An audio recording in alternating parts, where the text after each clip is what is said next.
La prima domanda che gli voglio fare è una domanda semplice ma complicata. Nella sua carriera è passato dalla chitarra acustica al syntax, alle chitarre, ai synth guitar, cioè le fate tutte. Ha suonato con artisti di tutto il mondo, di tutti i colori e di tutti i generi.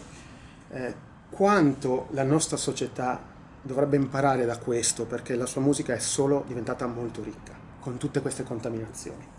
Well, for me, I've always felt very privileged to be a musician, where I am not only allowed but encouraged to hopefully not only understand music but sort of expand the platform of what music can be, particularly as a guitar player, in an improvisational setting within a community that values change and that values exploration, and that the fundamental purpose of what we're hoping to achieve, I think, as individuals and collectively, is this not just expansion, but sort of this way of going deep into what it is we can offer each other as human beings through the voice of music. Lui ha anche insegnato e chissà quante volte dei giovani musicisti vanno a chiedergli un consiglio. Quali sono i consigli che dà ai giovani? Well, the main thing for me that I recommend to people is to try to be around musicians who are better than they are as much as they can. I always kind of half-jokingly say, try to be the worst person in every band you're in. And it's not exactly a joke. I think that's a really good idea, or at least be in bands where you're around musicians who you can learn things from. If you're the best person in the band, you should probably be trying to get in a different band. Io lo vedo sempre sorridente, e tutto sommato, a parte qualche capello bianco, mi sembra sempre uguale, sempre uguale. È lo spirito, è la musica, è il suo carattere che poi fa fare questo tipo di musica molto, molto solare, molto come lui. Well, I'm glad to be on Earth, that's for sure. I've always, to me it's like every day is, just a great opportunity to experience the amazing, whatever it is that got us all here, that the Earth is at exactly the right angle to the sun, and we have, just enough of everything to have an atmosphere, and that evolution has gotten us all here. To me, this is all pretty incredible, not to mention music itself. So, I'm extremely aware of the details of existence all the time, and very lucky to be able to express what I have learned and what I observe in a form that actually seems to have a resonance with all of that, which of course is music. Tornando a quello che abbiamo detto prima, lui ha suonato veramente di tutto. Quando comincia un lavoro nuovo, dove prende l'ispirazione? Perché dal Brasile all'Africa ha girato tutto, ha suonato tutto. Gli capita mai di dire questo l'ho già fatto? Okay. Well, I will say that I think there are many musicians who go through their life as a musician kind of like a snake that leaves its skin. Like, okay, I did that, that was then, I would never do that, now I'm going to do this. And then, okay, I did that, now I'm not going to do that. I mean, for me, it's all one thing. I would very happily go play all the music on the first record I made right now. That still seems real to me. That seems like a viable argument to make as a musician. But I can't just keep doing that. I have to do some other things, but I still like all that. So every time I put my mind to like, okay, I'm going to try to write some new music, I kind of have to work through all of that to get to the next thing. And yes, along the way, I'm going to write some stuff. Oh yeah, that reminds me of this, and that reminds me of this, and that reminds me of this. And so it's like, okay, I already did those. I got to get to this. But I kind of have to travel through that every time. It never goes away. So I can't say that it's frustrating. It's more just taking inventory of things. It's like, do I need to express that again? I actually expressed that pretty well back then.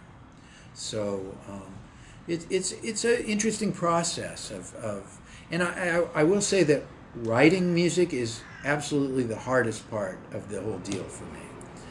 Improvising, playing concerts, that's really fun. I mean, you start the concert and there's usually some people there and they clap and the concert ends and usually nothing explodes and everything's cool and you go home.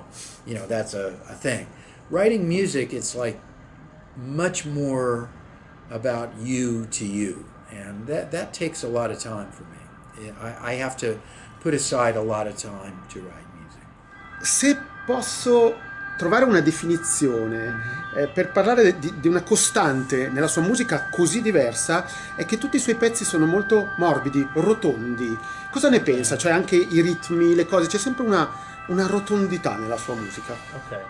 Well, I do think that roundness, circles, and so forth are actually closer to the way reality works than straight lines. I do think that that particular shape has a very strong resonance to me. So I would say that's a good way of putting it, yeah. Gli faccio l'ultima domanda perché ci sono tanti colleghi e starei qua a parlare tutto il giorno. Qua in Italia David Bowie è ancora molto seguito. Se non gli chiedo della collaborazione con David Bowie ho degli amici e delle amiche che mi tagliano la gola. Volevo che mi raccontasse un po' questa grande This Is Not America, che è stato un pezzo qua in Italia, un successo forse più grande che in tutto il resto del mondo, cioè qua ancora oggi è un grande successo. Io ne faccio una cover con la mia band, quindi ho amici che se non glielo chiedo mi tagliano la gola. Cioè. So apparently his friends are going to kill him if he doesn't ask you. Well, it was an incredible experience, as you can imagine. I mean, I've been around some very smart people in my life at different points. He's one of the smartest, most intelligent people I've ever had an encounter with. I mean, besides the fact that he's famous, David Bowie, all that. Beyond that, I mean, he was just a brilliant person. And to watch him in action doing the track was like, for me, it was like seeing, Sonny Rollins or something. I mean, there was a level of mastery there, and he knew exactly how to do what he imagined and make it real. It was an incredible highlight to be around him for a few days when we did that. Uscirà qualcosa? Io so che lui ha tanti dischi già pronti che tante volte non fa uscire perché non pensa che sia neanche forse l'opportunità. Io però chiedendo in giro, cioè dicendo in giro agli amici, vado a intervistare Pat Metheny, tutti. Quindi l'attesa c'è, volevo sapere che cosa arriverà di nuovo, se ha voglia di parlarne. Ok. I have a lot of stuff, I do, and I have a lot of ideas. Right now it's a little puzzling to understand how we as musicians are going to present ourselves to the world, because the idea of CDs is pretty much gone now, right? And LPs are a minor part of it, but I still kind of believe in the idea of a novel as opposed to a tweet. I'm more of a novel person than a tweet person.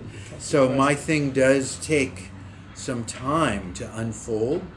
And at the same time, how that is going to work in this new way of presenting information through sound is still a little undecided, I would say. So I'm like a lot of musicians, I'm being a little slower now to just throw stuff out. So I have a feeling like about 4 years from now, there's going to be a way of presenting music that's going to be very different than what it is now. In a way, I'm waiting for that a little bit. Volevo solo ringraziarlo tantissimo e dirgli che comunque è stata una fonte di ispirazione, sia musicale che devo dire anche umana dopo questa intervista. Not only musically but also on a human level. Well, thank you. Molto grazie. Welcome.